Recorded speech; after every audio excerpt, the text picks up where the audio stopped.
Nah, jadi tadi ada misalkan tadi Pertamina, ada Pertamina, ada Vivo, tuh, Vivo, terus ada apa tadi Shell, ada BP ya. Nah, jadi yang kita bahas di sini adalah bukan pada jadi gini, jadi kalau kita lihat kalau bicara tentang customer journey ya, saya pernah cerita ya customer journey. Yang jadi fokus pada saat kita bicara tentang pengambilan keputusan konsumen adalah para pemasar ya pasti mikirnya eh, waktu kita bicara di sini, kalau kita bicara sebelum beli bensin, itu kan waktu kita bicara tentang motivasi ya, needs gitu ya, itu yang kita pernah bicarakan sebelumnya. Nah, yang kemudian kita fokuskan pada saat bicara tentang pemilihan keputusan konsumen di sini adalah, oke, Rosna mau beli bensin nih. Dia akan beli Pertamina, atau Vivo, atau Shell, atau BP. Itu yang jadi fokus. Kenapa? Karena waktu kita bicara Kresna, eee eee, apa, timbul kebutuhan untuk membeli bensin dalam diri Kresna. Itu kita udah bahas kemarin nih. Ini yang, kita bicara tentang waktu kita bicara internal, faktor internal ya. Di dalam individu kenapa muncul dorongan untuk membeli sesuatu, kenapa muncul dorongan untuk mengkonsumsi sesuatu, itu yang kita udah bicarakan. Nah, kemudian di ujungnya setelah ini keluar ya, setelah needs ini timbul, nah kita perlu, seorang pemasar tentunya pengennya kan, yang jual bensin nggak cuma satu gitu kan, banyak. Yang jual tas kan nggak cuma satu, yang jual kopi kan nggak cuma satu, yang jual rumah itu banyak gitu. Tapi gimana caranya supaya tresna itu belinya misalkan kita nih, belinya Pertamina gitu karena kita orang Indonesia nih, kita gunakanlah produk dalam negeri. Gimana caranya supaya Kresna itu beli bensinnya adalah Pertamina. Nah, itu yang kita bahas di sini sebenarnya. Jadi fokusnya adalah pada kenapa atau bagaimana mendorong konsumen untuk memilih satu brand di antara sekian banyak alternatif brand. Nah, gitu. Jadi kalau yang tadi contohnya yang kognitif kayak beli bensin, terus sekarang Kresna, kamu bisa ngasih contoh nggak kalau yang beli bensin dia pakai cara pengambilan keputusan yang sifatnya kognitif untuk milih di antara 4 brand ini misalkan. Harusnya Berarti dia membandingkan dulu Bu dari empat-empatnya, dari harganya, terus dari bensinnya, oktannya yang bagus, yang mana yang cocok buat mobilnya yang mana, entar kalau udah baru dia milih satu, baru datang ke sana gitu Bu? iya gitu. Jadi kalau dia beli bensinnya si Kresna nih pakai cara yang kognitif, maka dia akan mikir ini harganya berapa sih? Lihat dulu, mungkin dia browsing dulu atau dia apa namanya lihat apa pelangnya gitu ya, dia lewat nih harganya, oktannya mungkin apa namanya kenyamanannya misalkan ditinjau dari segi lokasi dan eh, siapa orang yang melayani pembelian bensin misalnya dan seterusnya. Nah, atau apa pakai QR code lah segala kan sekarang pakai QR code gitu ya, QR code-nya gitu kan perlu diminta. Nah, ini yang kalau dia pakai keputusan pembelian secara kognitif. Kalau dia pakai milih di antara 4 brand ini, pakai cara habitual, ada yang bisa kasih contoh gimana caranya? Atau gimana caranya? Gimana proses pengambilan keputusannya akan terjadi maksud saya, gitu. Ada yang bisa kasih contoh? Kayak kalau beli air mineral gitu ya Bu, langsung Iya, ambil Aqua gitu. heeh, Kalau saya, gitu. Iya, itu siapa tuh? Safa? iya Bu. Safa, oke. Iya, jadi, kalau misalkan nih, kalau yang habitual gini, seperti tadi kata Zafa, misalkan dia pergi ke Indomaret nih, dia udah nggak sambil dia nelpon, sambil dia baca WA misalkan atau dia ngobrol sama temennya, dia ngambil aja, dia malah nggak sadar dia ngambil apa tadi gitu loh. Cuman dia ke lorong ke lorong minuman minuman dalam kemasan, banyak brand di situ kan, pasti kan banyak yang berjajar, ada Aqua, ada Fit, ada apa segala rupa, Ron 88, ada yang merek generik ya, merek toko dan seterusnya. Dia nggak sadar dia ngapain, tapi pokoknya dia ngambil salah satu produk, terus dia dia taruh di kasir.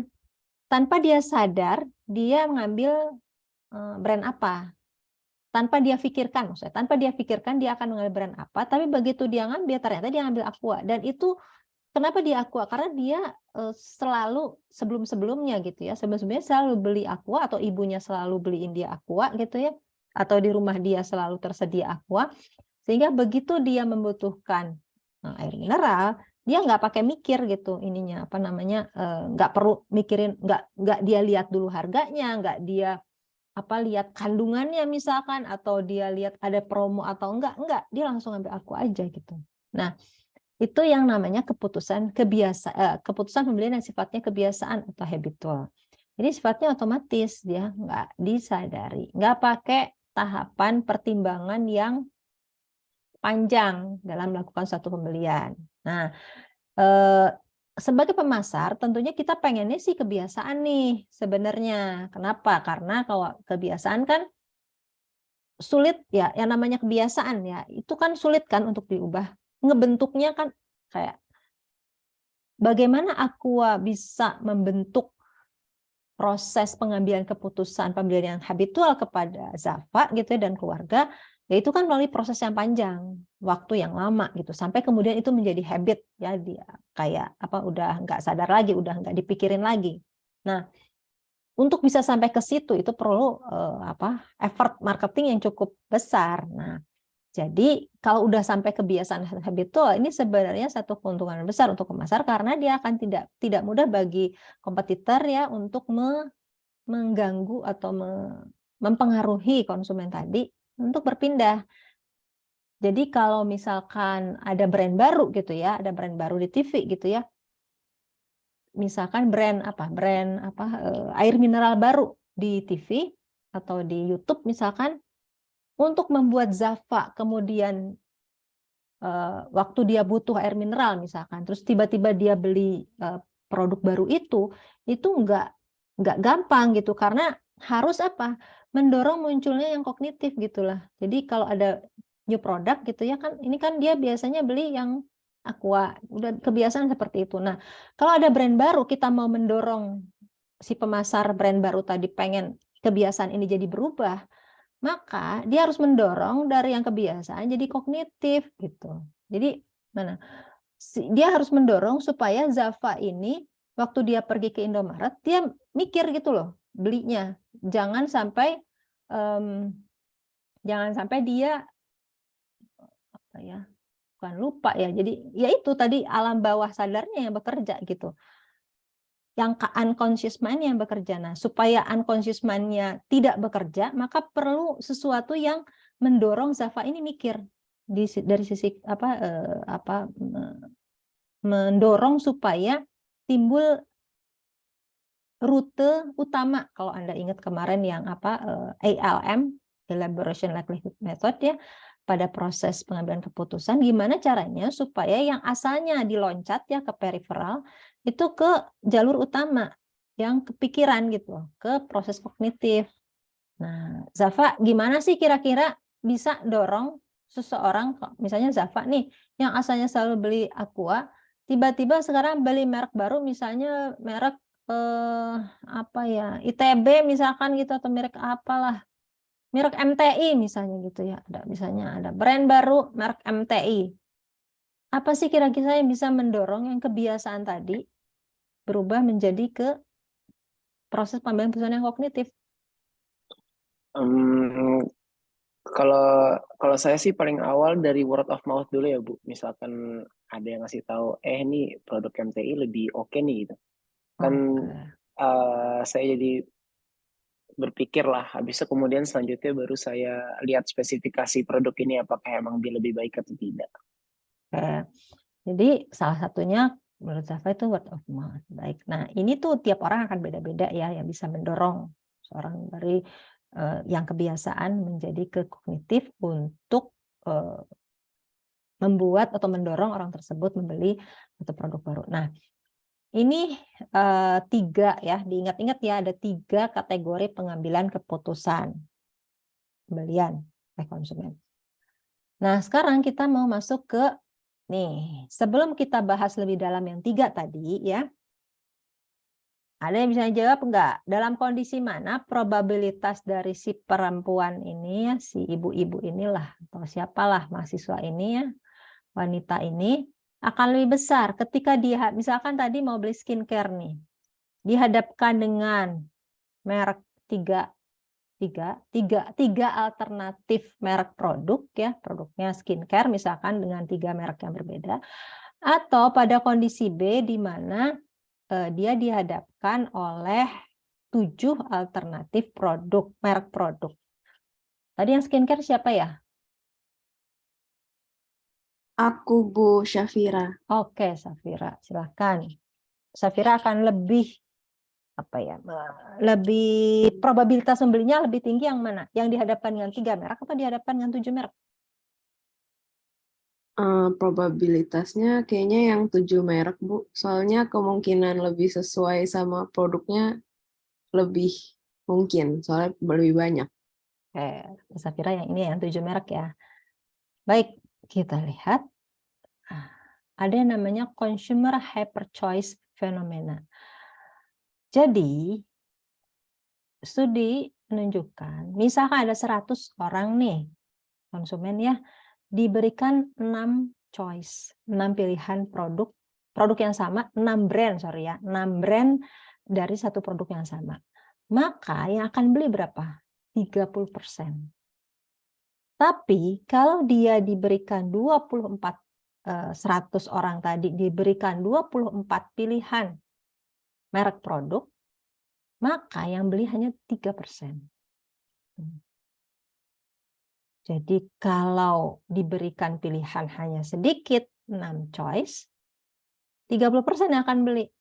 Tapi kalau yang dikasihnya 24 pilihan, yang beli dari 100 orang itu cuma 3 orang. Ini namanya hyper choice phenomena. Artinya apa? Si konsumen ketika dihadapkan oleh pilihan yang banyak, malah menyulitkan proses pengambilan keputusan gitu. Jadi kalau Anda di Tokopedia ya, kalau Anda Tokopedia atau Shopee atau apalah di e-commerce, itu kan kalau Anda misalnya ketik apalah skincare gitu ya, skincare, itu jumlahnya ada berapa alternatifnya? Banyak banget kan. Terus Anda milih yang mana? Safira pernah beli skincare via online?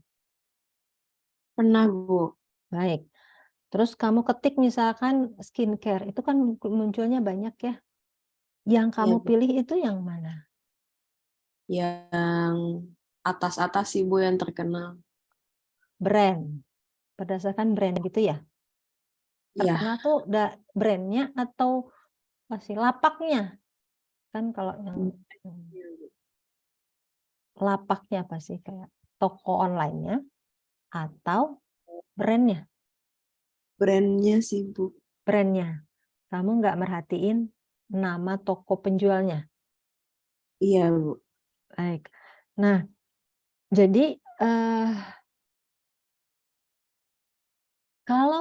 kalau kita perhatikan fenomena ini, implikasi untuk pemasar apa sih? Ada yang bisa kasih pendapat? Luki, ada pendapat nggak? Atau ada implikasinya apa sih kira-kira kalau fenomenanya kayak gini ternyata konsumen itu kalau dikasih pilihan lebih banyak, cuman jumlahnya ini relatif ya. Kalau apa namanya? Kalau maksudnya yang namanya sedikit dengan banyak itu relatif, artinya Mungkin buat satu produk atau satu orang tertentu 6 itu udah banyak banget, bisa jadi gitu ya. 24 ya lebih banyak lagi. Tapi kalau 3 itu mungkin probabilitas dia beli lebih besar daripada 6 misalkan gitu ya. Itu sangat relatif sifatnya. Nah, oke Lucky, implikasinya apa ya? Mungkin jadi perusahaan kalau mau bikin produk itu tipe-tipenya atau jenisnya itu sedikitkan gitu, mungkin kayak maksimal 3 aja. Jadi bukan berarti makin banyak variasi itu akan membuat satu produk kemungkinan dibelinya lebih tinggi gitu ya.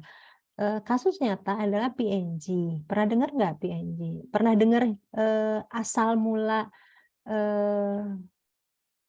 munculnya, tahu kan BCG Matrix? Tahu ya? Tahu nggak BCG Matrix yang mana? Lucky Yang tahu cash nggak cow BCG? itu ya, Bu? Ya, cash cow, ya benar. Pernah dengar nggak sejarah timbulnya teori atau teori apa? Framework BCG Matrix? Ada yang udah pernah dengar? Belum? Jadi BCG Matrix ini sebenarnya awal mulanya adalah dari, kalau saya nggak salah, P&G ya. Kalau ada yang udah pernah tahu, tolong koreksi. Jadi P&G dia ini mengalami kesulitan dalam mengelola produk pasta giginya. Karena variannya itu kalau nggak salah ya waktu itu lebih dari 100 varian dari pasta giginya. Terus P&G-nya kan bingung gitu ya, karena udah unmanageable lah menurut P&G. Akhirnya dia panggil lah si konsultan BCG. Nah, gimana cara BCG? Akhirnya BCG membantu P&G. Akhirnya keluarlah model ini, BCG Matrix. Jadi si pasta gigi tadi dia bagi ke dalam 4 kuadran gitu. Kemudian yang docs-nya itu di varian yang kemudian tidak lagi diproduksi. Yang diproduksi hanya yang potensial untuk mendatangkan revenue gitu. Jadi saya ingin kasih insight aja bahwa makin banyak varian belum tentu akan meningkatkan jumlah revenue yang diperoleh gitu. Jadi ada titik optimum lah untuk jumlah varian yang bisa ditawarkan. Ya kalau satu ya kebangetan juga ya, nggak ada pilihan. Jadi jangan juga cuma satu gitu ya. 3 ya barangkali orang masih bisa. Tergantung produknya apa sih. Kalau sampai 100 gitu ya, sampai 20. Nah, itu perlu kehati-hatian. Mungkin perlu dilakukan analisis seperti ini kalau Anda udah punya ya, atau satu organisasi udah punya lebih dari 10 varian, barangkali ada baiknya lakukanlah analisis seperti ini. Apakah betul dengan banyak, kan gini, kalau banyak varian kan menuntut banyak, lebih tinggi resources yang dibutuhkan ya.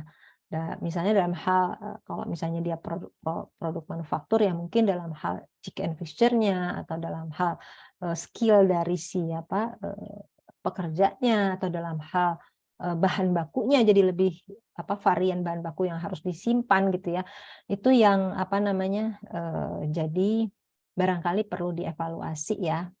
Jadi tidak pandangan bahwa makin banyak varian maka produk makin banyak. Kemungkinan dibelinya itu enggak betul lah. Baik, nah fenomena lain yang perlu diperhatikan. Ya, ada pertanyaan? Saya izin bertanya, Bu, yang tadi. Ya, namanya siapa dong? Sorry. Namanya siapa, sebut dulu karena saya nggak bisa. Vincent, Bu. Siapa? Vincent. Oke, Vincent ya, Vincent.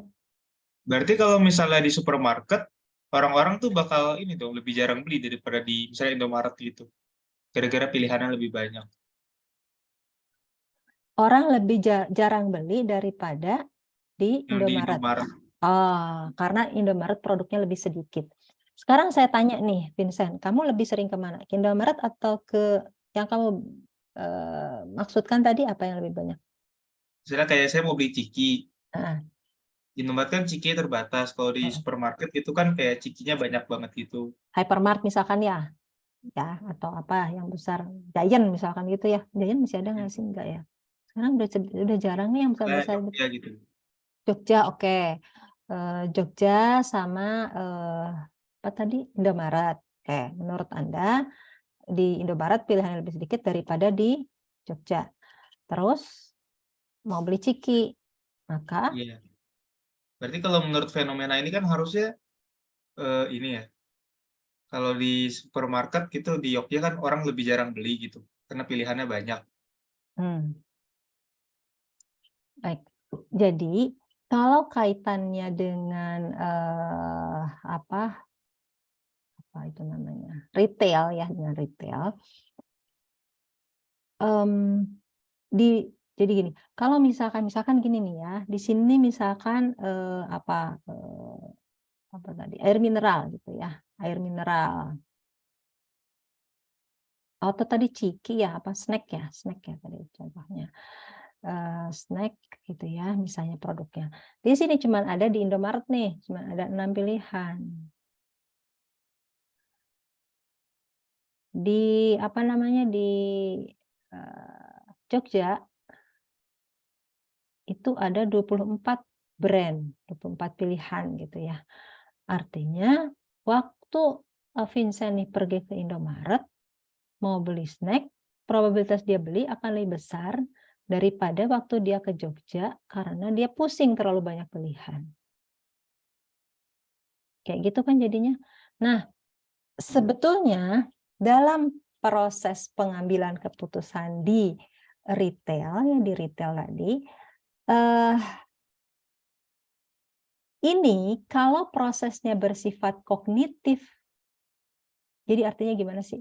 Kalau si Vincent ini beli produknya dengan menggunakan proses pembelian yang sifatnya kognitif, dia mikir waktu mau beli, kan ini kan eksperimen ya, dia eksperimen. Jadi ini hasil dari satu eksperimen.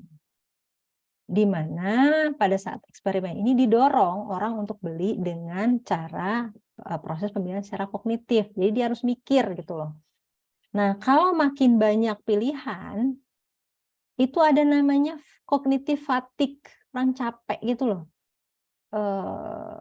Kalau misalnya, jangan snack deh, misalkan baju aja gitu ya, kalau baju gitu ya, terlalu banyak pilihan, pada satu titik ya, model bajunya terlalu banyak, pusing mikirnya, mikir yang ini bagus ini, tapi jeleknya di sini, yang ini jelek di sini bagus di sini, dan seterusnya gitu ya, ujung-ujungnya orang nggak jadi beli. Betul. Kalau dia pakai kognitif. Tapi kalau dia pakai habitual, kalau snack tadi yang pakai habitual, misalnya Vincent, kamu biasanya beli ciki, merek ciki atau beli apa? Saya sukanya yang Lay's, Bu. Lay's, misalkan gitu ya.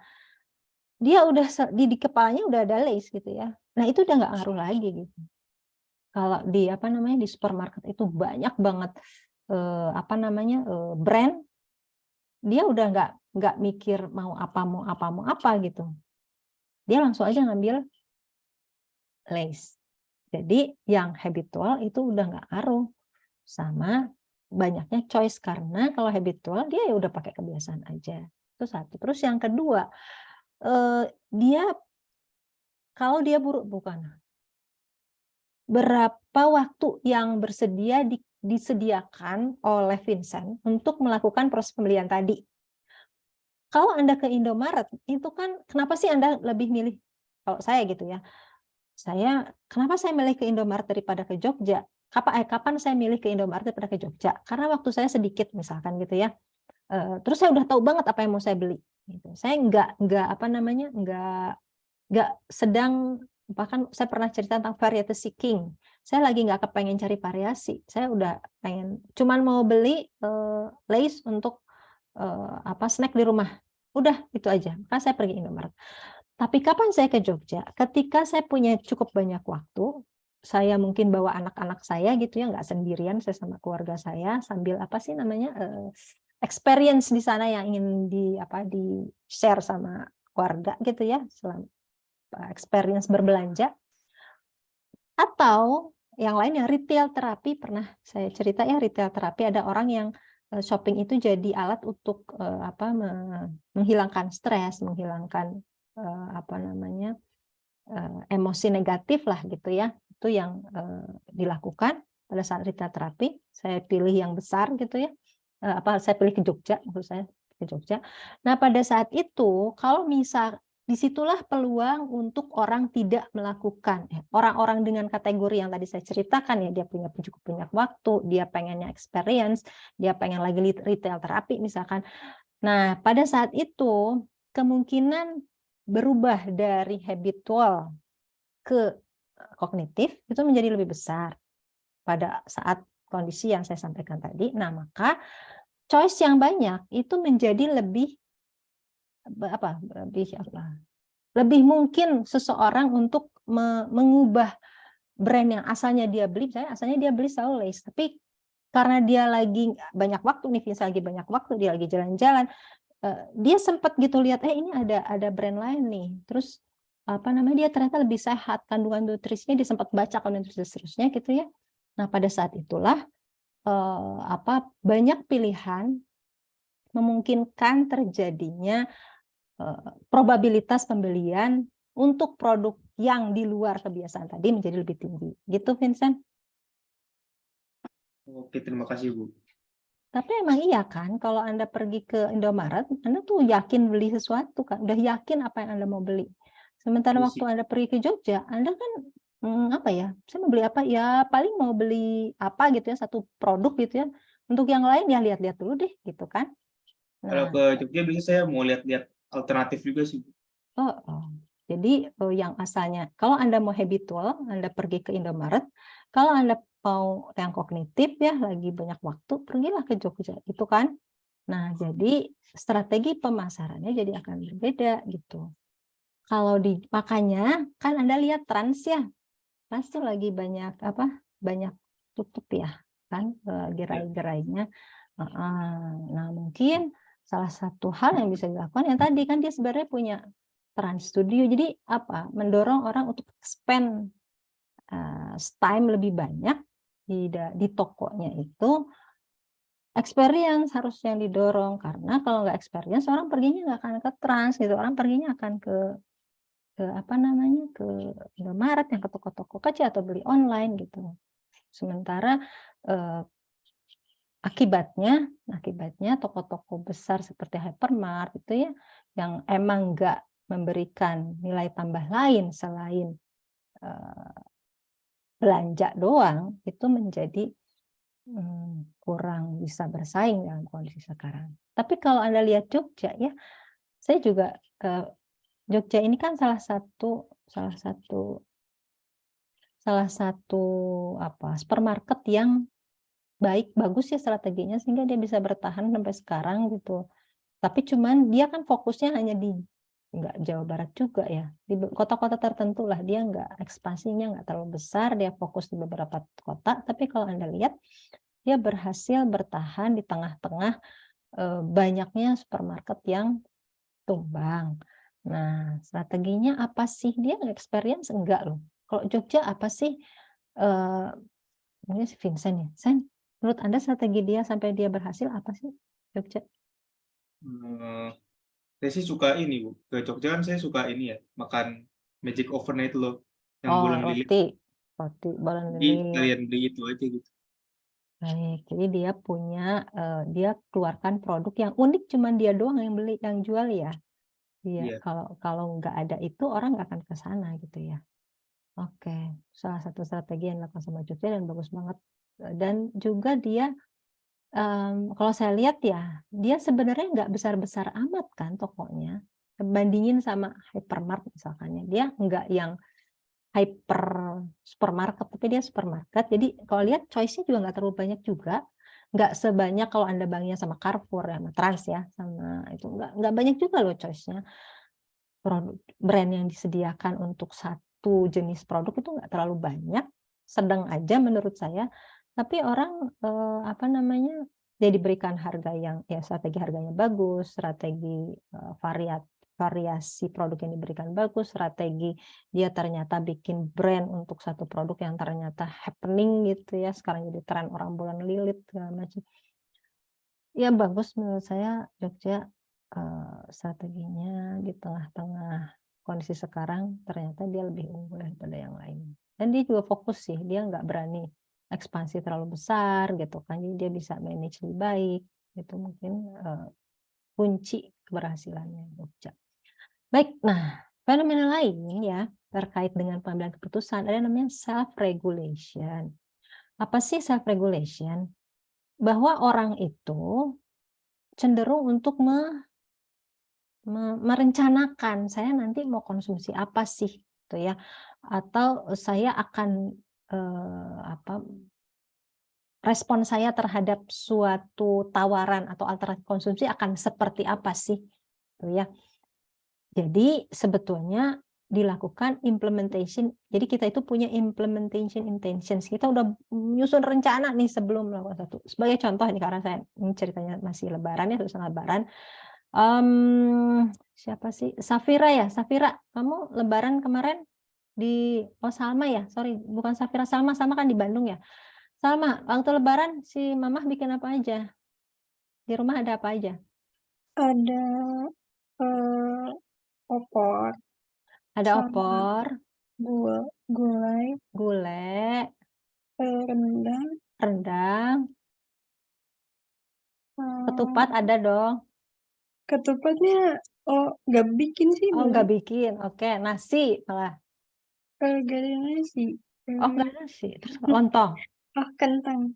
Oh, kentang. Oh, iya, betul ya, kentang. Terus waktu kamu tahu dong mama kamu mau masak apa. Kamu berpikir nggak, saya nanti pas hari lebaran mau makan ini sama ini sama ini. Saya nggak akan mau makan ini. Itu nggak? Iya, Apa yang mau kamu makan? mau makan gulai sama opor. Gulai sama opor aja, rendang nggak? Rendang nggak? Oke, itu yang namanya implementation plan. Terus si mama bikin kue atau ada kue di rumah, kue kering? Ada sih, iya ada. Terus kamu rencana mau makan apa? Gak mau sih, soalnya biasanya buat tamu aja kalau datang. Oke, kamu nggak mau kan kue kering. Minuman? Fanta, Coca-Cola atau apa? Minuman buah atau apa? Ada bikin rujak gitu sama orange juice gitu. Oke, rujak sama orange juice. Kamu mau makan rujak? Mau, Oke. Nah, kenyataannya beneran nggak tapi kamu orange juice. melaksanakan? Kenyataannya bener nggak kamu beneran nggak makan kue kering, beneran nggak makan rendang, makan rujak gitu ya, kan opor, bener nggak? Yang opor sama gue terus gak makan kentangnya bener. Tapi yang kue keringnya akhirnya makan. Karena gabut. Akhirnya berarti kamu harusnya kuliah ya biar nggak gabut. Nggak usah libur lebaran. Nah, itu jadi self regulation itu yang tadi dilakukan sama Salma ya. Saya akan makan ini gitu ya. Atau saya akan konsumsi A, B, C, D dan tidak akan mengkonsumsi X, Y, Z. Tapi pada kenyataannya ternyata saya tetap mengkonsumsi X, Y, Z. Nah, terus timbullah pembelaan pada Salma, ya abisnya gabut sih. Nah, itu yang sehingga self regulation-nya tadi tidak atau implementation intention-nya tidak terwujud gitu. Nah, itu yang terkait dengan fenomena self regulation. Nah, jadi intensi ini pemasar biasanya ya bukan pemasar sih, banyak produk-produk yang digunakan atau yang dikeluarkan untuk kan self regulation ini kan kayak misalnya kalau Anda diet gitu ya, untuk kebaikan artinya saya juga sama nih, saya rencananya nggak makan gorengan gitu ya, tapi ternyata saya nggak bisa menghindari diri saya, jadi implementation intention saya nggak akan makan gorengan. Tapi setelah pada kenyataannya ternyata saya susah untuk menerapkan atau mewujudkan intensi tadi gitu, saya ternyata tetap makan gorengan dengan segala hal kemudian saya berikan ya di dalam kepala saya berikan argumentasi ya, soalnya misalnya minyaknya udah saya saya kurangi lah dengan tisu atau dengan dipanggang dulu dan seterusnya gitu. Itu namanya bagaimana self-regulation itu sebetulnya terjadi dalam diri setiap konsumen, namun kemudian pada saat implementasinya seringkali tidak terlaksanakan dengan baik. Maka dibuatlah produk-produk ini, feedback loop. Jadi kalau Anda adalah pemasar produk sehat misalkan gitu ya, produk organik misalkan. Nah, kalau Anda sediakan atau Anda barengi dengan aplikasi, misalnya aplikasi mengukur makanan sehat misalkan, yang sifatnya real time, ini akan bisa mendorong self regulation tadi bisa probabilitas untuk menyimpangnya lebih singkat, lebih kecil lah gitu ya. Jadi sekarang ada produk-produknya terutama aplikasi ya yang membuat konsumen dengan mudah bisa mengukur sampai sejauh mana implementation tadi bisa terrealisasikan. Nah, yang menarik adalah kaitannya sama self regulation. Ada yang namanya morning morality effect. Maksudnya apa sih? Waktu pagi kita itu, kan tadi nih siapa namanya tadi? Sama kamu akhirnya makan kue kering tadi jam berapa? Siang. Siang. Jadi waktu pagi kita cenderung masih stick sama si plan kita tadi. Tapi makin siang, makin sore, apalagi malam, itu ada terjadi fatigue pada kognitif kita, pada otak kita. Nih otak kita ini executive control center ini yang ada di depan nih, bagian yang mengontrol diri kita sehingga kita tetap stick pada plan tadi, pada rencana tadi. Nah, tapi makin siang, makin sore, ini dia kecapean sehingga kita jadi melupakan. Jadi probabilitas rencana tadi tidak terwujud itu pada saat siang ke sore ke malam gitu. Karena katanya nih si otak kita ini disuruh misalnya gini, dalam satu eksperimen ya, disuruh nginget angka aja, mengingat angka gitu ya, sekian banyak angka, dia itu udah kecapean sehingga fungsi dia untuk mengontrol, mengendalikan diri kita tadi itu melemah. Dan kita akhirnya jadi ya udah tadi, udahlah kita makan, selesai sih udah makan gorengan akhirnya atau makan kue kering kalau nggak sama, atau apalah yang kita lakukan yang awalnya kita rencanakan tidak mau atau kita hindari lah gitu. Nah, ini fenomena lain ya tentang self regulation, morning morality effect. Jadi kalau mau kalau gitu implikasi manajerialnya apa sih, kita bicara itu aja deh ya. Implikasi manajerialnya apa sih? Ada yang tahu? Siapa sih yang belum saya panggil ya? Safa ya? Safa? Iya, Bu. Implikasi manajerial dari morning morality effect apa? Ada ide? Kalau dari pemasarannya berarti ya, Bu? Boleh.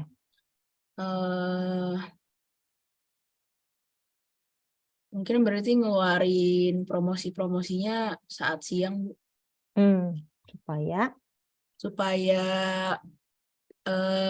Supaya orang-orang jadi kepengaruh gitu, Bu.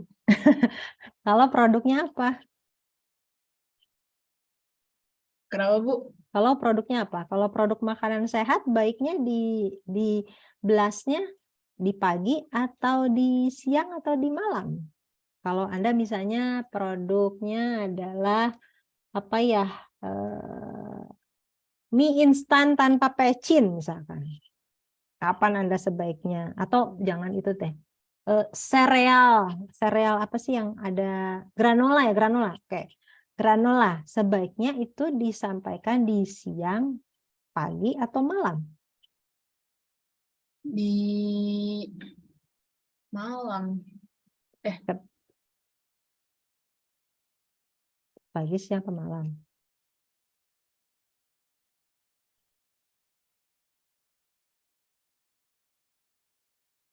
Di malam, Bu.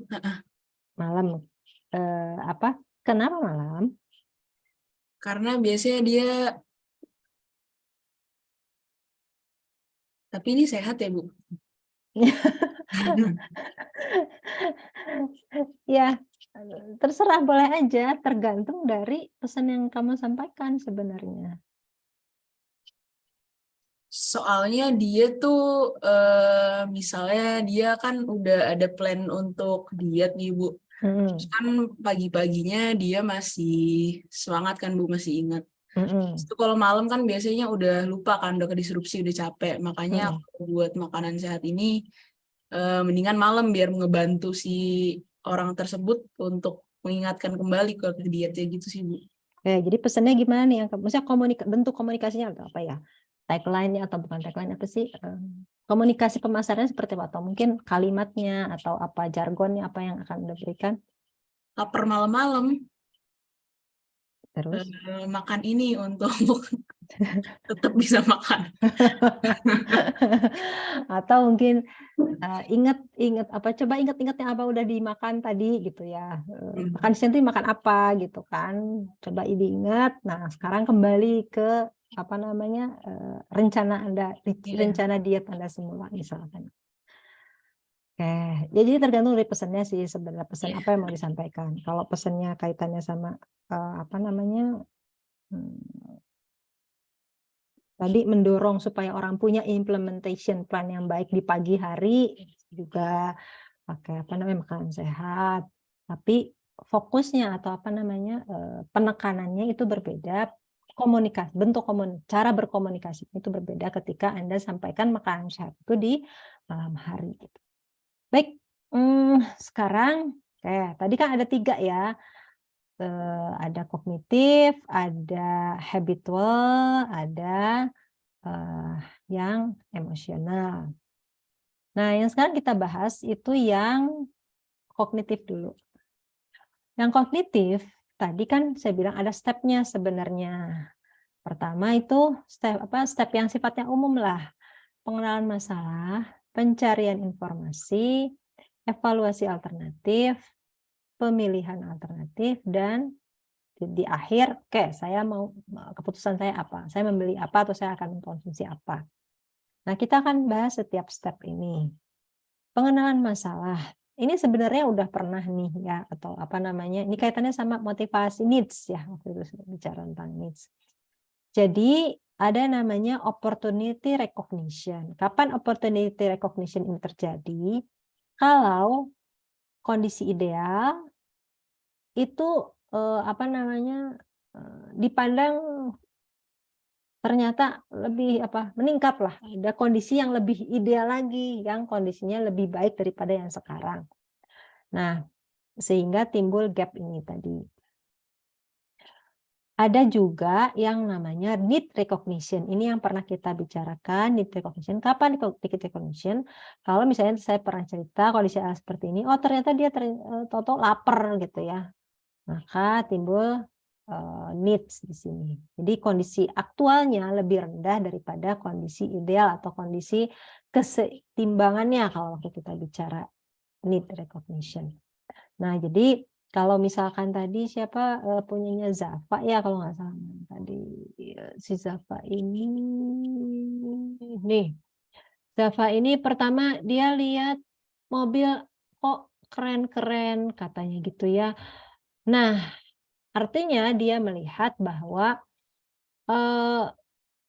mobil yang dia miliki sekarang itu ternyata ada yang lebih keren lagi gitu. Artinya apa? Udah kurang keren lah gitu ya.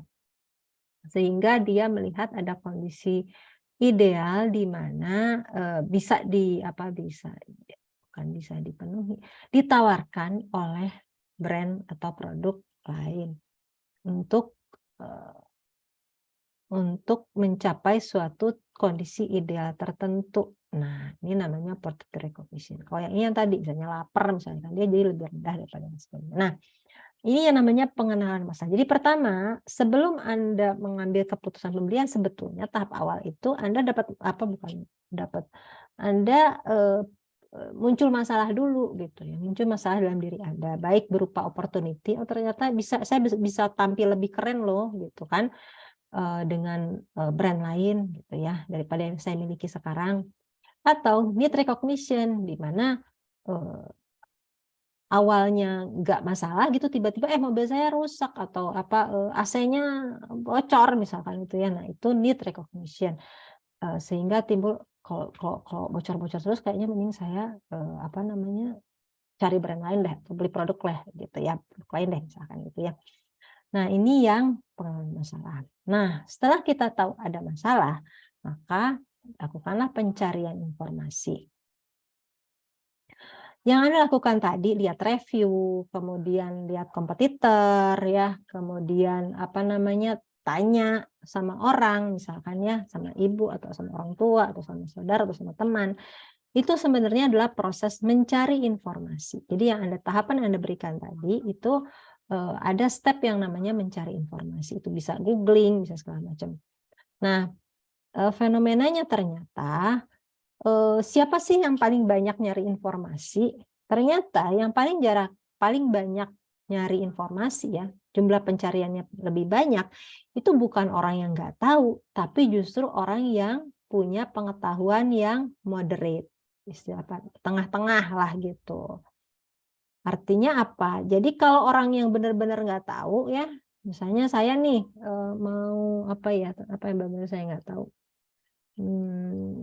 Motor misalkan gitu ya. Nah, jumlah pencarian saya untuk sampai pada keputusan pembelian itu relatif lebih sedikit daripada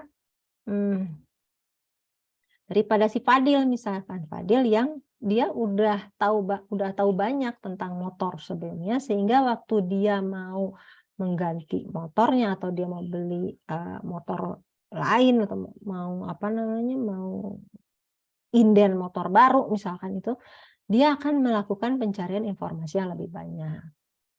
Dan ada yang udah tahu banget ya, orang-orang yang misalnya para pembalap misalkan, orang-orang tukang Gojek misalkan ya, orang-orang yang udah benar-benar tahu banget tentang satu produk motor tadi misalkan, dia justru jumlah mencarinya juga lebih sedikit karena dia udah tahu banget apa yang dia mau, dia udah tahu banget kelebihan kekurangan dari produk yang ada.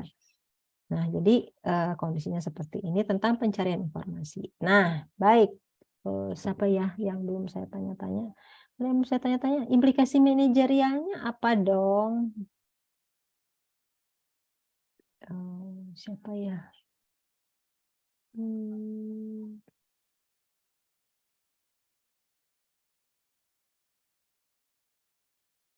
Ada si Zafir. Zafir, apa kabar? Baik Bu, kenapa Bu? Kamu kemana aja? Udah lama nggak ngampus, udah lama kamu nggak kuliah ya, kalau nggak salah. Zafir, implikasi manajerialnya apa tentang pencarian informasi ini?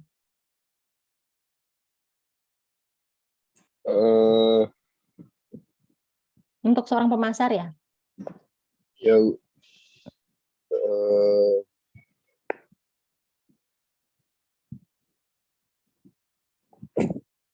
sebentar Bu, saya mikir lagi Bu.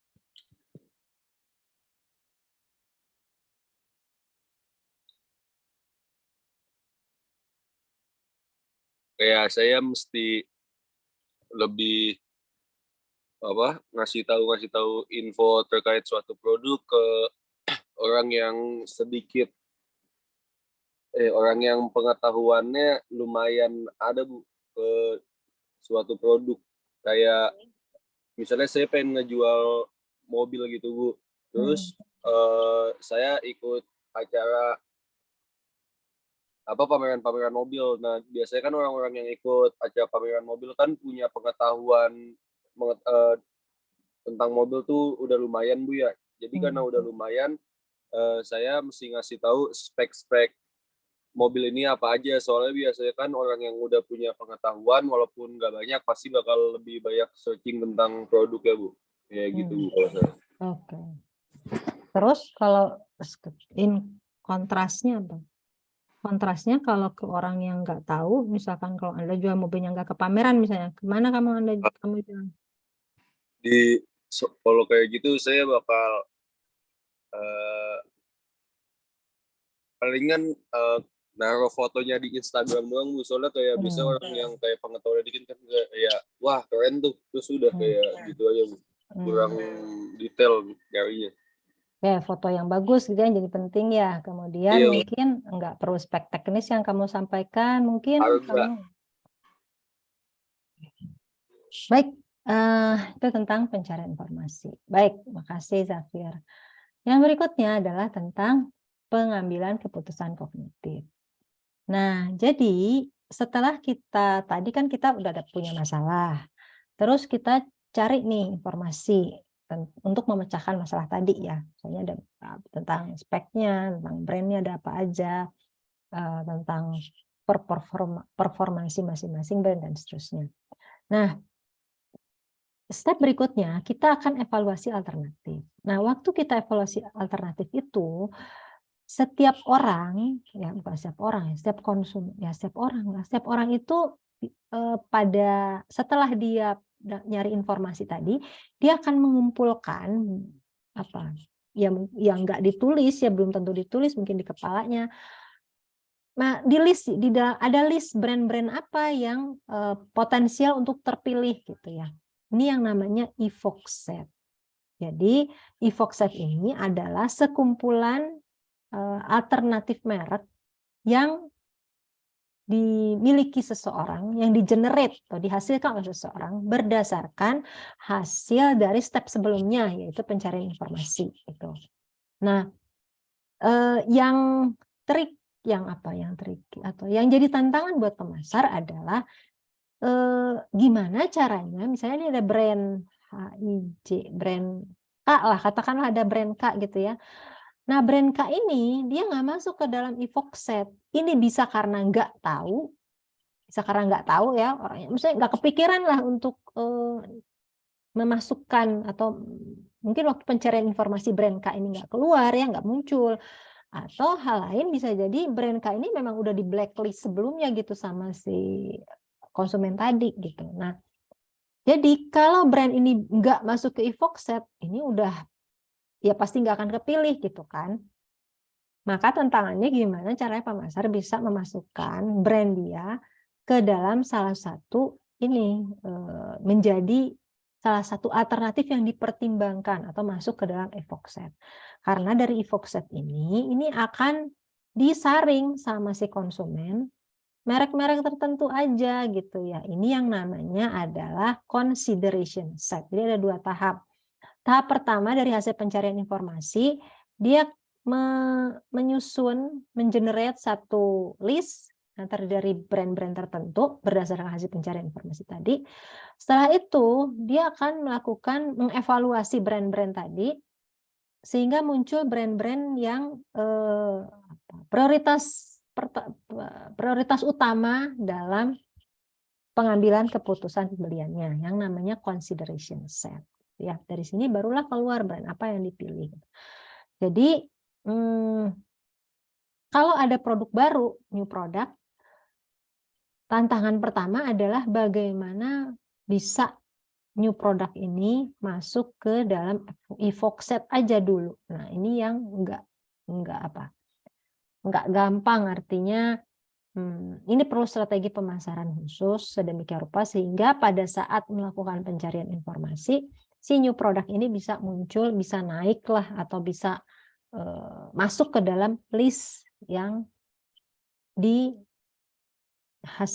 oleh si konsumen. Ya. Kemudian setelah evaluasi alternatif, baru memilih alternatif. Jadi tadi kan ada alternatif A, B, C. Dipilih alternatif. Nah, di sini ada yang bilang bahwa semakin banyak fitur maka semakin baik, padahal nyatanya enggak. Ada namanya feature creep. Orang justru jadi terlalu banyak fitur itu malah bikin konsumen pusing gitulah. Jadi lebih baik ya tadi sama mungkin ya gejalanya mirip sama tadi bahwa makin banyak choice makin orang makin pusing kognitif, lelah secara kognitif. Dan ini juga ada namanya feature creep. Orang lelah kalau diberi, jadi kalau misalkan mesin cuci misalkan ya, mesin cuci itu terlalu banyak fiturnya gitu, ada tombol ini, segala macam gitu ya, atau mobil lah terlalu banyak fiturnya, ada tombol apa segala macam gitu ya. konsumennya malah jadi bukannya memilih produk dengan fitur yang banyak tadi, karena udah capek duluan, akhirnya yang dipilih malah yang tidak, yang fiturnya masih manageable buat orang tersebut, buat konsumen tersebut gitu. Jadi intinya adalah si pemasar hati-hati juga pada saat ingin memberikan fitur-fitur atau menambahkan fitur-fitur pada produknya, karena ada satu titik di mana orang jadi jenuh, malah orang jadi jenuh, malah jadi nggak mau gitu ya, makin lelah dengan banyaknya fitur yang ditawarkan. Nah, yang berikutnya adalah jadi tadi udah sampai memilih alternatif ya.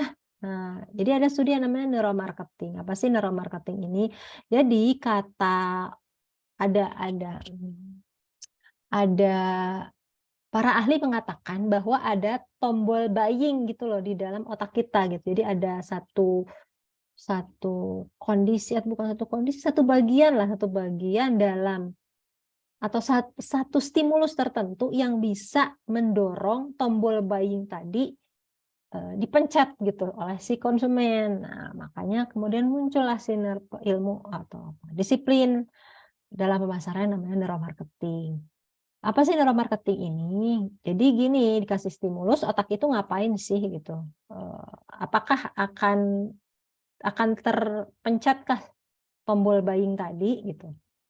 Nah, itu ini dilakukan salah satunya oleh teman Anda ya, angkatan 2014 lah dia melakukan ini. Studi terhadap short video di media sosial. Nah, banyak neuromarketing sekarang juga ada beberapa mahasiswa yang sedang melakukan studi, sedang dijalankan. Ini yang salah satu cabang yang juga tapi sebenarnya ada etika sih sebenarnya. Etika maksudnya gini, kan jadi kita memanipulasi otak gitu ya, artinya yang saya pernah cerita ya, etis nggak sih gitu kita memanipulasi konsumen sedemikian rupa sehingga si konsumen ini ya mungkin secara nggak sadar kan stimulusnya diberikan secara nggak sadar membuat dia menjadi lebih konsumtif gitu, atau dia menjadi memutuskan untuk membeli satu produk tertentu gitu. Itu juga yang sebetulnya dari sisi etika ya, dari sisi etika di pemasaran, neuromarketing ini sebenarnya masih ada pertentangan seperti itu gitu. Jadi kayak kita kok memanipulasi otak manusia sih gitu. Itu yang sedang dibahas juga di lingkungan pemasaran. Nah, kemudian ini yang cybermediary itu kayak apa? Inilah website-website pembanding harga, misalnya pembanding fitur gitu ya, itu cybermediary. Intelligent agents ini yang kalau di di Amazon itu suka ada setelah Anda beli buku terus orang juga membeli buku apa misalkan, itu pakai collaborative filtering, keluarlah alternatif buku-buku lain yang dimunculkan berdasarkan histori pembelian kita atau histori pembelian orang ya. Jadi orang lain kalau beli bukunya consumer behavior juga beli buku apa gitu ya. Itu yang intelligent agent mendukung atau mendorong keputusan pembelian secara kognitif. Kemudian mesin pencari search engine ini juga salah satu. Tadi kan Anda kalau nyari, pasti kan kalau nyari informasi tentang fitur mobil atau fitur dari tas misalnya yang terkini gitu ya, atau warna tas terkini misalnya warna sage misalkan gitu ya. Itu kan Anda cari di Google misalkan. Untuk tahun depan warna apa yang lagi tren, ya itu yang Anda lakukan. Nah, kemudian ada satu fenomena lain yang kita lakukan pada saat mengambil keputusan adalah kategorisasi produk. Jadi gini, di dalam kepala kita gitu ya, di dalam kepala kita itu udah punya, jadi gini misalkan, ada Evoque Set 1, ada Evoque Set 2. Kalau misalkan siapa ya tadi, saya harus lihat dulu anak-anaknya namanya siapa aja. Yang jarang tadi siapa yang jarang saya panggil ya? Des ya, Des bantu saya Des. Iya Bu. Nah, ceritanya nih di kepala kamu ada 2 Evoxet. Untuk produk apa yang biasanya yang familiar buat kamu misalkan? Untuk produk yang biasanya gini, misalnya ini, apa, motor apa, motor apa sih namanya, motor matic misalkan, saya punya Evoxet apa, terus kalau ini motor manual misalkan, saya punya Evoxet ini gitu. Nah, kalau Desi misalkan produknya apa? Mereknya ya, Bu? Ya maksudnya Evoxet ini adalah satu kelompok produk, satu kategori produk apa, di dalam kategori produk itu ada beberapa merek tertentu gitu. Kategori produk apa aja boleh silakan. Laptop misalkan atau apalah, handphone atau apa aja. Oh, kayaknya Evoxet 1 sama 2-nya harus berhubungan kayak Ibu tadi atau gimana, Bu? Enggak juga, nggak apa-apa sih. Mungkin lebih familiar kalau ke saya tuh tas sama Tas sepatu, ya. Bu. Oke, tas. Di sini tas ada brand apa macam-macam gitu ya. Ya. Tas. Di sini sepatu. Gitu ya. Terus ada brand-brand apa segala macam gitu ya. Nah, kemudian misalkan ada oke, misalkan kok kamu pakai ikat pinggang nggak? Nggak ya? Enggak, Bu. Enggak ya? Apa ya? Aksesoris yang relate sama tas atau sepatu apa?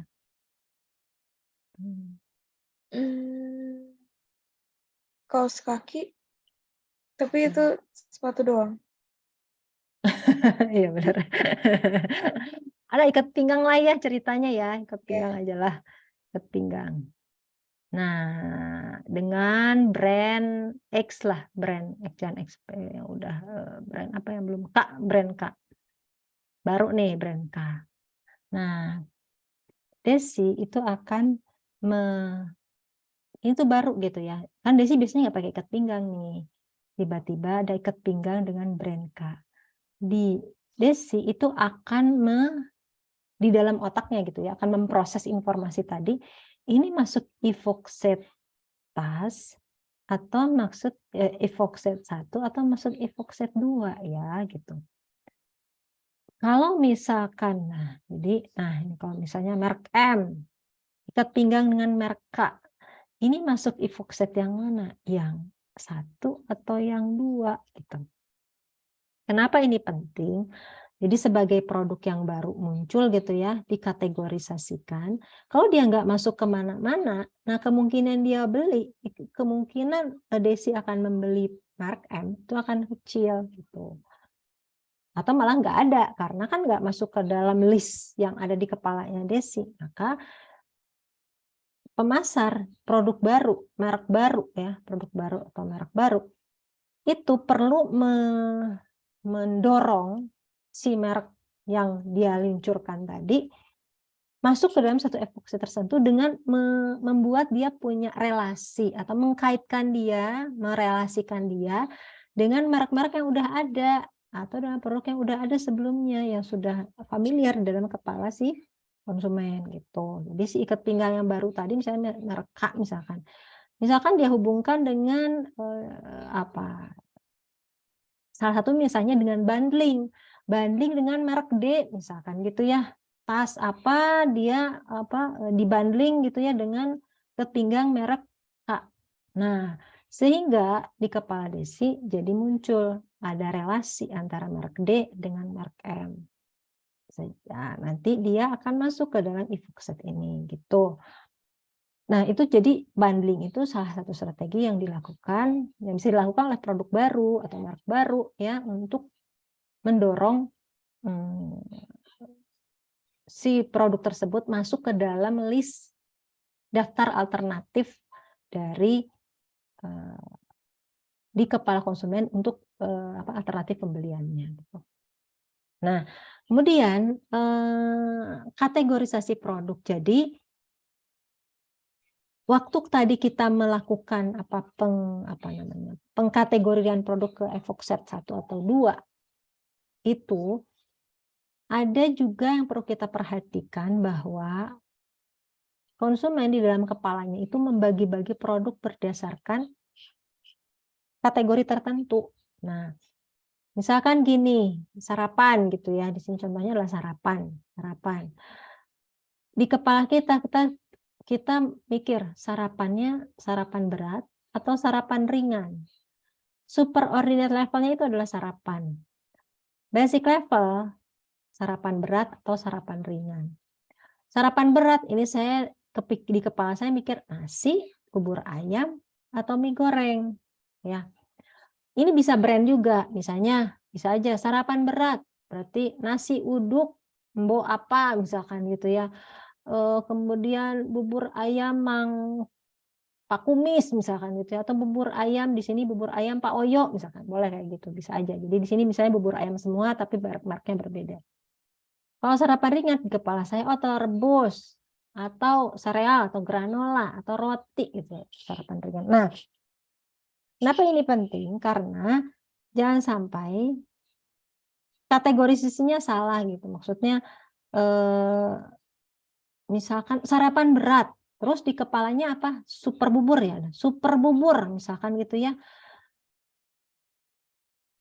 Si pemasar memberikan image dalam pengenalan produk barunya ya, super bubur misalkan sebagai sarapan yang berat gitu. Ternyata waktu misalkan Desi nih nyobain nih makan pagi-pagi pakai super bubur.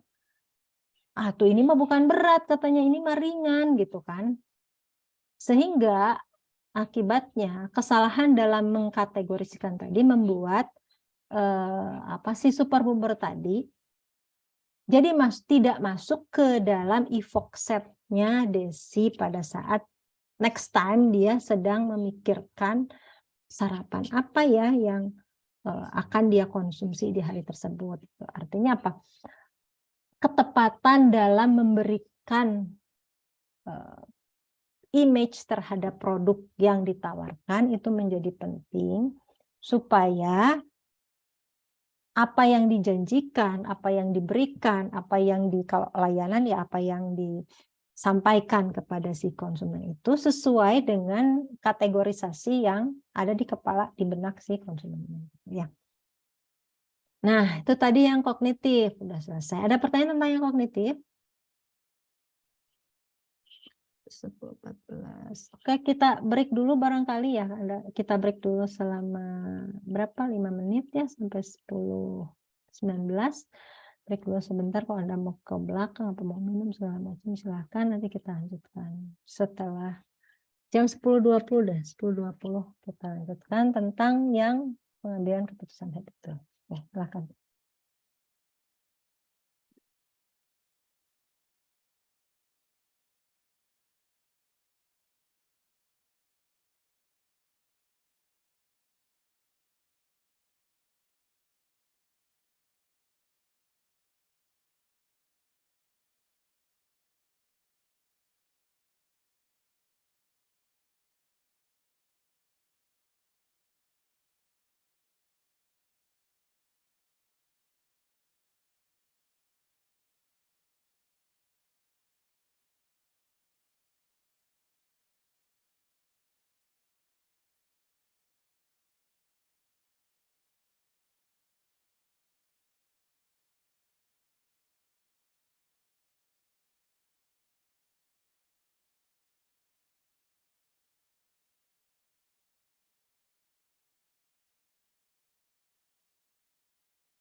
Baik,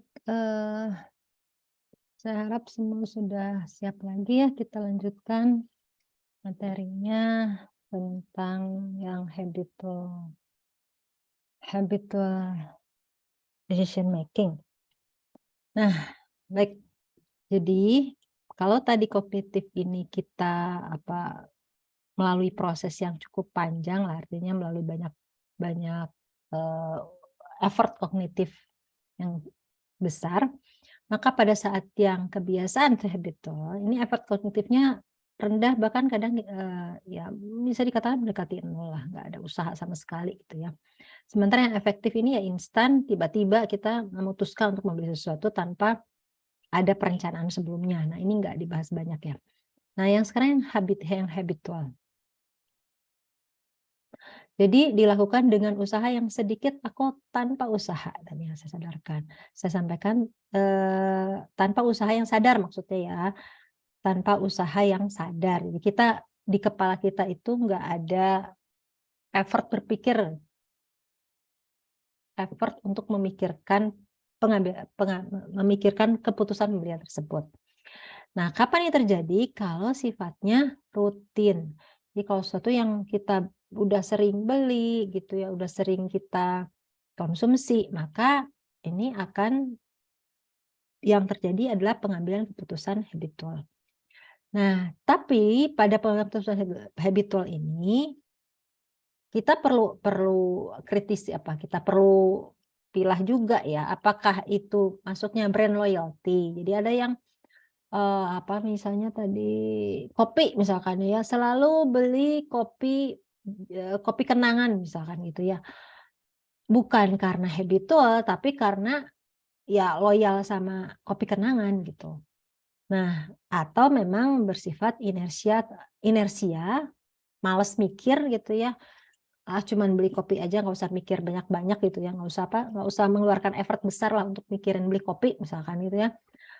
Atau dia pembelian yang betul-betul habitual yang memang udah kebiasaan yang tadi kita bicarakan di depan. Nah, ini jadi kebutuhan habitual ini kadang-kadang bias atau bisa tertukar dengan keputusan pembelian yang sifatnya dasarnya adalah karena loyalitas atau karena inersia, malas mikir, atau karena memang pembelian habitual. Nah, kembali ke contoh tadi, siapa ya? Sebentar. Siapa nih? Lucky. Lucky tadi produknya apa ya, Ki? Saya baju itu. Oke, baju itu menurut kamu brandnya apa tadi? Yang menurut kamu dari sekian, kan kamu punya Evoke set tadi ya, consideration set, kemudian final decision-nya brandnya apa? Biasanya saya kalau beli baju nggak lihat brand gitu sih. Oh gitu, berarti brand bukan faktor utama dalam keputusan pembelian gitu ya? Iya betul. Baik, jadi menurut kamu itu keputusannya yang mana? Yang habitual atau yang kognitif atau yang emosional? Kognitif sih Bu. Biasanya saya Kognitif. pikirin gitu. Oke. Ada nggak produk yang menurut kamu pembeliannya dengan melalui proses pengambilan keputusan yang sifatnya habitual? Kalau saya pribadi biasanya sering itu tiap bulan beli Yakult gitu. Jadi mungkin itu. Yakult. Menurut kamu, ya pembelian Yakult itu brand loyalty atau habitual? Agak dua-duanya sih Bu. Soalnya kayak Dua-duanya. habitual karena kayak emang udah habit minum Yakult terus gitu. Jadi tiap belanja bulanan selalu beli Yakult. Terus tapi juga nggak pernah nyoba brand lain gitu. Jadi kayak yaudah Yakult semua gitu. Oke, jadi sulit untuk membedakan antara pembelian yang memang karena kebiasaan, benar-benar kebiasaan, sama yang loyal sama brand ya.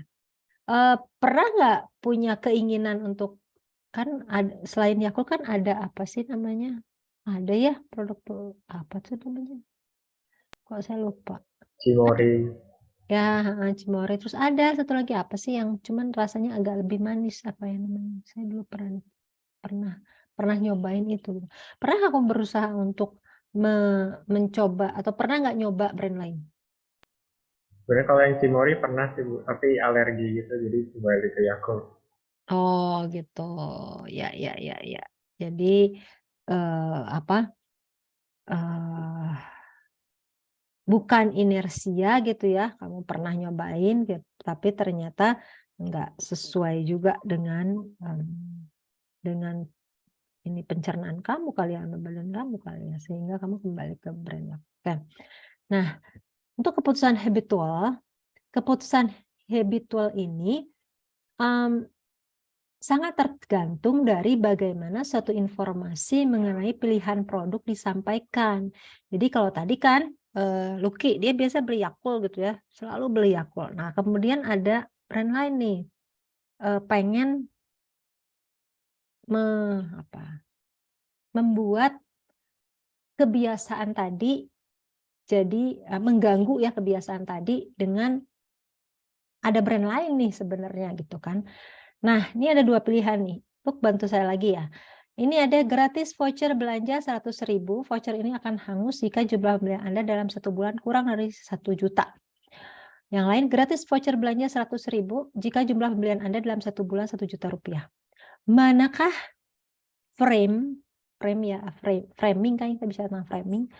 Maka manakah yang akan lebih mendorong orang konsumen untuk menggunakan atau melakukan pembelanjaan yang ini ya, yang biru, yang satu ya saya bilang yang satu, nomor satu, atau yang ini, yang nomor 2. Kalau saya milihnya yang nomor 2 sih. Kenapa nomor 2? Saya kalau yang nomor 1 tuh mikirnya langsung karena ngomongnya kurang dari 1 juta terus mikirnya tuh selalu lebih gitu. Jadi kayak oh harus mahal nih gitu. Padahal kalau yang kan sebenarnya sama aja gitu. Kalau yang nomor 2 kan sebenarnya sama. Kalau yang satu pun mau 1 juta juga bakal dapat gitu kan. Tapi kalau yang nomor 2 tuh mikirnya langsung 1 juta ya udah pokoknya 1 juta. Baik. Nah, pada satu studi menunjukkan bahwa mungkin kalau jadi kan ada yang namanya sifat orang ya, apa kepribadian kali ya, loss aversion namanya. Orang nggak mau rugi, mungkin Lucky bukan termasuk kategori orang ini. Jadi, studi menunjukkan bahwa ini, yang biru ini akan lebih mendorong pembelanjaan orang untuk mengklaim ya sedemikian rupa sehingga bisa mengklaim voucher ini karena ada faktor loss aversion, orang itu nggak kepengen rugi gitu loh kan, jadi orang itu cenderung untuk selalu menghindari kerugian. Nah kalau di sini karena ada kata-kata voucher ini akan hangus gitu ya, seolah-olah di frame gitu ya, dibuat kondisi ya, dikondisikan konsumen itu seolah-olah dia udah dapat voucher 100.000 dan voucher ini akan hangus kalau belinya kurang dari 1 juta rupiah. Nah, maka dorongan untuk mempertahankan apa yang sudah dimiliki sebelumnya, yaitu voucher tadi, itu menjadi lebih besar daripada kalau yang tadi, yang sebelumnya tuh tadi apa? Nah, ini. Bahwa akan diberikan voucher belanja 100.000 kalau jumlah pembeliannya 1 juta gitu. Jadi fenomena loss aversion ini efektif dimanfaatkan pada saat merancang komunikasi pemasaran. Nah, hal lain yang juga efektif dilakukan ya adalah yang namanya behavioral economics. Apa sih behavioral economics? Bahwa jadi pengambilan keputusan itu ternyata nggak bisa lepas dari faktor eksternal ya, faktor sosial dan faktor dalam diri psikologis. Implementasinya apa? Adalah priming. Priming apa sih priming? Memberikan stimulus tertentu di lingkungan supaya perilaku diarahkan ke tujuan yang ingin dicapai oleh si pemasar. Meskipun nggak disadari gitu. Jadi si konsumen tidak menyadari bahwa dia sedang diarahkan perilakunya ke keputusan pembelian tertentu. Karena ada stimulus apa gitu yang dipaparkan kepada konsumen tersebut. Misalkan apa? Kan ada ya kafe kucing ya. Kafe kucing itu kalau kafenya aja ditampilkan gambar kucing yang lucu, makan es krimnya jadi lebih banyak gitu loh pada suatu kafe. Nah, stimulus si kucing tadi, gambar kucing tadi, ini sebetulnya adalah proses priming yang dilakukan, yaitu stimulus supaya orang beli es krim lebih banyak. Hal lain adalah dalam bentuk audio. Kalau tadi ini kan visual. Ini dalam bentuk audio. Nah, audio gimana cara primingnya? Caranya dengerin musik tertentu. Misalkan di satu restoran Sunda ya biasanya kan ada musik Sunda ya yang diperdengarkan. Kenapa sih musik Sunda diperdengarkan? Misalkan bukan musik musik Barat misalkan gitu ya. Ya mungkin selain nggak match juga. Tapi di samping itu juga karena adanya musik Sunda tadi mendorong si konsumen lebih banyak membeli makanan Sunda yang ditawarkan. Ini baru kelihatan kalau misalkan restorannya dia menyediakan berbagai macam makanan Nusantara, terus dikasih lagu tertentu ya daerah tertentu, maka makanan dari daerah tertentu itu akan lebih banyak dibeli daripada makanan yang lain gitu. Nah, ini bagaimana memanfaatkan mempengaruhi pengambilan keputusan habitual dengan mengimplementasikan yang namanya priming. Kemudian ada yang namanya nudging. Nudging itu adalah perubahan yang dilakukan organisasi secara sengaja untuk mengubah perilaku meskipun tidak disadari. Jadi si produsen atau si pemasar itu mengubah metode membership-nya dari yang awalnya siapa yang mau jadi anggota silahkan klik gitu ya, klik box tertentu, menjadi semua konsumen yang alamatnya terdaftar di pemasar tersebut otomatis menjadi member. Kalau nggak mau, silahkan unsubscribe. Nah, itu namanya nudging gitu. Nudging ini ternyata juga lebih efektif karena orang yang jadi gini, daripada nyuruh orang ngeklik untuk daftar membership, itu probabilitas orang yang ngeklik daftarnya itu lebih kecil daripada kita otomatisin aja semua jadi member dan yang keluar itu yang unsubscribe itu jumlahnya lebih sedikit gitu loh. Itu yang bagaimana manipulasi barangkali saya bilang manipulasi stimulus menggunakan metode nudging. Nah, kemudian masih dengan pengambilan keputusan heuristik ada yang namanya prospek teori. Prospek teori mengatakan bahwa pada pengambilan keputusan itu ada dua fase. Fase awal namanya proses heuristik. Fase yang kedua ini fase evaluasi. Proses heuristik ya pakai metode heuristik aja gitu kan, berdasarkan kebiasaan, berdasarkan nggak memerlukan effort kognitif yang besar. Nah, pada saat fase evaluasi, nah ini barulah dilihat loss-nya dibandingkan dengan gain. Setelah dilihat ternyata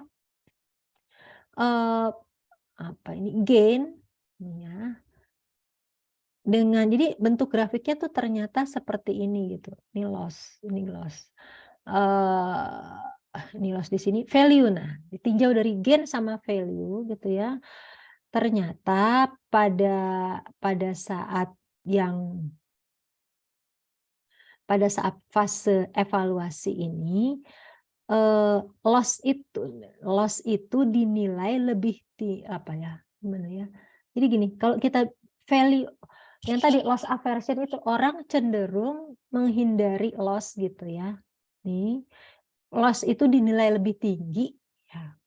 Loss-nya hanya minus 0,05, tapi dinilainya lebih besar daripada di sini 0,05 itu dinilainya cuma 15 gitu. Jadi gimana caranya? Artinya loss itu dipandang nilainya lebih tinggi, nilai kerugiannya lebih tinggi daripada gain dengan besaran yang sama gitu. Jadi yang tadi ini nyambungnya sebenarnya ke loss aversion tadi. Jadi orang itu akan cenderung menghindari loss daripada berlomba memperoleh gain yang lebih besar. Nah, yang berikutnya adalah masih yang heuristik adalah satisfying solution. Jadi tadi ada kita kadang capek mikir ya, misalnya ya bisa salah satunya karena alternatif terlalu banyak atau kita memang kondisinya sedang lelah, sedang banyak beban di kognitif kita. Maka kadang-kadang sering kita menerapkan bounded rationality. Apa sih bounded rationality? Kita nggak maximize solution, kita cari yang satisfying solution aja. Misalnya kayak di Topet tuh tadi ya, Topet itu kan kalau misalnya kita mau beli apalah, misalkan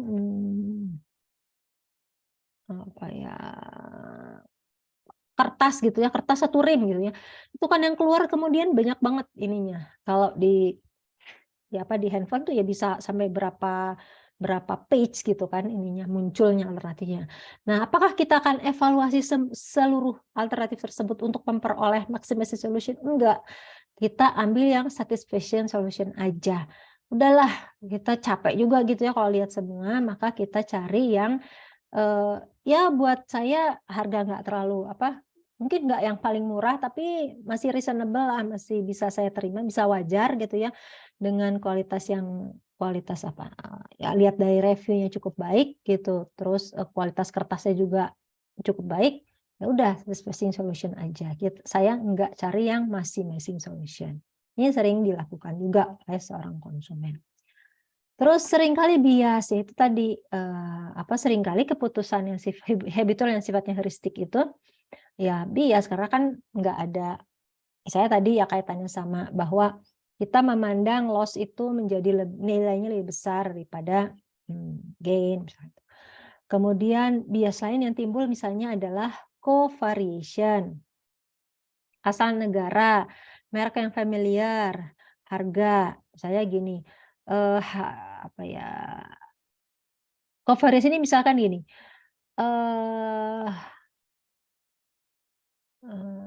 di kepala kita timbul ya mungkin agak mirip dengan efek halo ya, bahwa kalau mobil bekas dokter pasti rapih gitu ya, atau pasti terawat misalkan seperti itu. Ya enggak juga seperti enggak selalu seperti itu, tapi di dalam kepala benak konsumen itu udah muncul justifikasi atau pemikiran seperti itu. Asal negara misalkan. Kalau mobil Cina mah kaleng-kaleng misalkan gitu ya, atau kualitasnya lebih rendah daripada mobil Jepang misalkan. Ya itu berkaitannya masalah negara. Itu heuristik yang muncul di kepala kita meskipun belum tentu betul. Merek yang familiar. Jadi kalau brandnya udah terkenal, kualitasnya pasti lebih baik. Seringkali kan kita punya pendapat seperti itu. Kemudian harga. Kalau harganya mahal, pasti kualitasnya lebih baik gitu. Itu juga heuristik yang muncul di kepala yang belum tentu betul. Nah, kemudian sekarang pengambilan keputusan kolektif. Pada pengambilan keputusan kolektif itu yang terlibat itu kan beberapa orang, nggak cuma satu orang, ada beberapa orang. Nah, masing-masing orang yang terlibat dalam pengambilan keputusan tersebut punya peran atau berkontribusi dalam hasil keputusan akhir dari pembelian tersebut. Ada yang berperan sebagai initiator, orang yang pertama kali memunculkan ide kita beli apa gitu ya. Ada yang berfungsi sebagai gatekeeper. Gatekeeper ini adalah pihak atau orang di dalam kelompok tersebut yang mengontrol informasi, ya, mengontrol pihak yang terlibat, mengontrol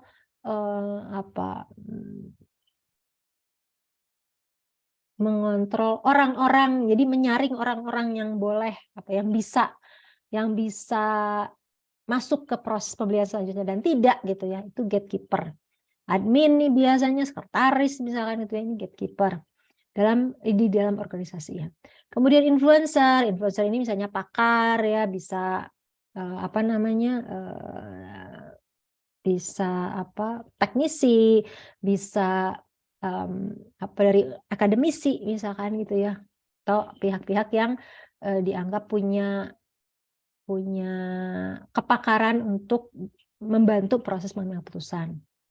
Buyer ada ini bagian, misalnya kalau di organisasi ya divisi yang pengadaan misalkan ya, yang memang berhubungan langsung dengan atau mungkin bagian keuangan mungkin ya, yang bayar langsung dengan melakukan proses pembelian secara langsung dengan vendornya. Kemudian user ini yang menggunakannya. Nah, jadi ini tapi belum tentu juga bahwa gatekeeper ini hanya berfungsi gatekeeper. Bisa aja gatekeeper ini ternyata dia juga initiator, atau gatekeeper misalnya bisa buyer gitu ya. Jadi bisa juga peran tersebut dilaksanakan oleh satu orang gitu ya. Nah, kemudian apa sih karakteristik dari keputusan pembelian? Jadi kalau keputusan pembelian kolektif dalam organisasi itu punya karakteristik yang unik. Karakteristik uniknya apa? Yang pertama, melibatkan banyak orang. Yang paling nggak pasti banyak divisi atau banyak kelompok orang yang terlibat. Kemudian spesifikasi teknisnya itu sangat rinci ya, yang tidak bisa sulit untuk diganggu gugat lah, untuk dinegosiasikan. Kalaupun dinegosiasikan perlu melibatkan banyak orang, waktu yang lama dan seterusnya. Kemudian jarang terjadi impulse buying. Impulse buying ini pembelian yang emosional, yang sifatnya instan, dadakan. Ini jarang terjadi karena ya tadi ya banyak orang yang harus dilibatkan dalam proses pembelian tersebut. Resikonya besar karena misalnya harga lebih mahal atau part yang krusial buat proses produksi misalkan. Volume pembelian besar dan ini yang jadi kunci adalah personal selling. Jadi network, keberhasilan dalam keputusan pembelian dalam organisasi, keberhasilan pemasaran dalam mempengaruhi keputusan pembelian dalam organisasi itu sangat tergantung dari kemampuan personal selling dari si pemasar tersebut.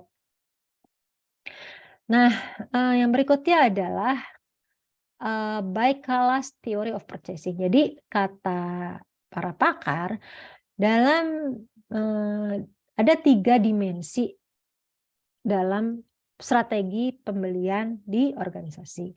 Pertama, berapa level informasi yang harus dikumpulkan, resikonya ya, seriousness ini terkait dengan resiko ya. Kalau sangat resikonya besar tentu harus seriousness dari pembelian tersebut, apa barang yang dibeli tersebut, dampaknya seberapa besar dampaknya terhadap organisasi. Kemudian familiarity, udah sering atau belum gitu ya. Kalau udah sering, udah ada vendor yang langganan lah misalkan seperti itu, maka tentu strategi pembeliannya akan berbeda dengan pembelian yang dilakukan terhadap produk yang belum pernah sama sekali misalnya dilakukan oleh organisasi atau baru pertama kali dilakukan oleh organisasi. Kemudian ketiga hal ini sebetulnya berkaitan dengan cognitive effort yang dibutuhkan. Jadi kalau makin familiar ya berarti cognitive effortnya kan rendah. Udah tahu nih, kita udah pengalaman berhubungan sama vendor tertentu, udah tahu gimana kerjaannya, udah tahu gimana prosedur pembeliannya gitu ya. Tentu lebih mudah dilakukan. Kemudian juga informasinya jadi lebih sedikit. Kemudian seriousness. Oke. Nah, dari tipe-tipe keputusan pembelian dalam organisasi itu ada 3. Straight rebuy, ini langsung beli. Biasanya ini untuk apa sih? Ini produk-produk yang kurang krusial lah, misalkan ATK, misalkan gitu ya. dari tahun ke tahun atau dari periode ke periode itu relatif sama. Ya kertas, pulpen nggak banyak variasi yang dilakukan, sehingga ya udah tinggal langsung order lagi gitu, tanpa perlu ada proses perubahan spek misalkan dan seterusnya. Nah, modified rebuy ini adalah beli lagi pada vendor yang sama, tapi misalkan ada perubahan speknya atau perubahan pada kuantitasnya, perubahan pada cara pembayaran misalkan, termin pembayaran gitu ya, itu modified rebuy. Kalau new task kayak ini yang benar-benar baru, yang belum pernah dilakukan sama sekali, sehingga perlu proses yang panjang ya dalam melakukan keputusan pembelian ini. Yang terakhir adalah family decision making.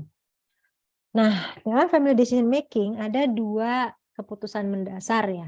Ada yang konsensual purchase decision ini. Jadi konsensual itu ya disepakati bersama dalam keluarga tersebut, atau ada yang accommodative purchase decision. Accommodative itu artinya apa? Sebetulnya pembelian itu pada proses pengambilan keputusan tersebut ada konflik, tapi kemudian dilakukan suatu proses negosiasi atau apalah, sehingga keputusan pembelian akhirnya itu bisa dicapai. Jadi ada accommodative purchase decision. Nah, untuk accommodative purchase decision ini bisa muncul konflik ya, pada saat proses pengambilan keputusan tersebut. Misalnya kenapa muncul konflik ya? Karena ada kebutuhan pribadi yang penting atau tadi bisa Anda bilang involvement-nya tinggi gitu ya, sehingga berbagai pihak jadi ngotot lah untuk keputusan akhir yang ingin dicapai, itu masing-masing pihak punya kepentingan yang tinggi. Kemudian product involvement. Interpersonal needs tadi, berarti interpersonal needs tadi adalah ada kebutuhan tertentu dari orang yang nggak bisa ditawar-tawar, yang bisa saja itu mendatangkan konflik dengan anggota keluarga lain yang punya kebutuhan yang berbeda gitu ya. Kemudian product involvement, kemudian responsibility dan power. Power misalnya gini, biasanya kan dalam keluarga ada hierarki power dalam pengambilan keputusan pembelian. Nah, ini yang bisa menimbulkan konflik apabila ada anggota keluarga yang punya power besar, kemudian tidak bisa mencapai kata akomodatifnya tadi tidak tercapai, sehingga timbul ketidakpuasan atau pertentangan sebelum keputusan tersebut diambil. Kemudian responsibility, tanggung jawab, misalkan ada yang bertanggung jawab untuk mikirin ini konsekuensi dari pembelian tersebut misalkan, kemudian ada konsekuensi terhadap finansial, konsekuensi terhadap resources gitu ya. Responsibility yang berbeda dalam anggota keluarga itu, mungkin ada yang punya responsibility tinggi sebagai dampak dari pembelian tersebut, misalnya menimbulkan responsibility yang lebih tinggi terhadap satu pihak, itu mungkin menjadi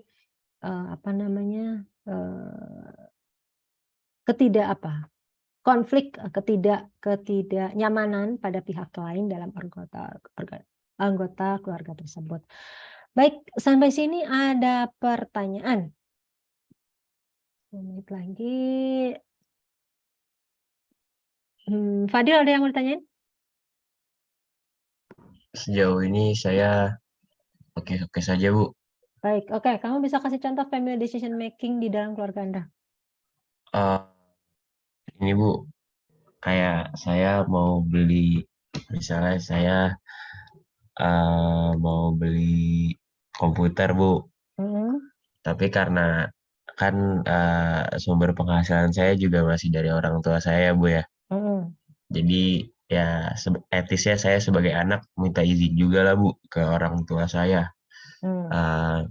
Boleh apa enggak beli komputer gitu. Terus misalnya kata ayah saya, hah, beli komputer buat apa? Kan kamu udah punya laptop. Nah, misalnya gitu.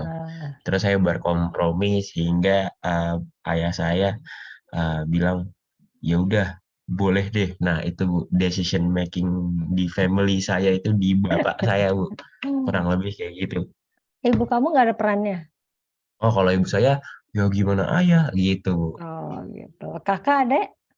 Kalau kakak Bu, wah itu perannya sangat besar Bu kakak. Oke. Kakak lebih ke arah ini sih Bu, suka mempengaruhi pikiran ayah saya Bu, jadi saya jadi nggak boleh.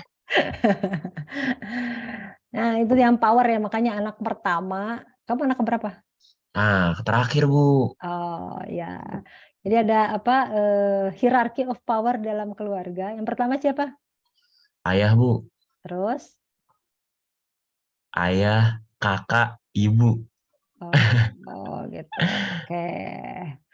Ada juga yang tergantung nih keluarga lain, mungkin ada yang ayah, ibu, kakak. Ada juga yang ibu, ayah, kakak gitu ya. Ini apa sangat tergantung dari kondisi keluarganya. Baik, makasih Fadil. Oke, yang lain ada pertanyaan? Kalau nggak ada, saya akhiri ya pertemuan kita kali ini. Anda kalau apa namanya absen di apa sih di CX aja, online aja. Terima kasih atas perhatiannya. Kita ketemu lagi minggu depan. Salam sehat semuanya. Enggak, assalamualaikum warahmatullahi wabarakatuh. Ibu. Ya, Salam Bu. Bu. Enggak, ya. Berarti yang hari ini absen di CX aja ya Bu? Iya, Apa? sambil saya kan saya punya screenshot apa sih screenshot kamu nih, terus saya kasihin ke TU. Oke Bu, makasih Bu. Yo, mangga, nuhun. Makasih Bu.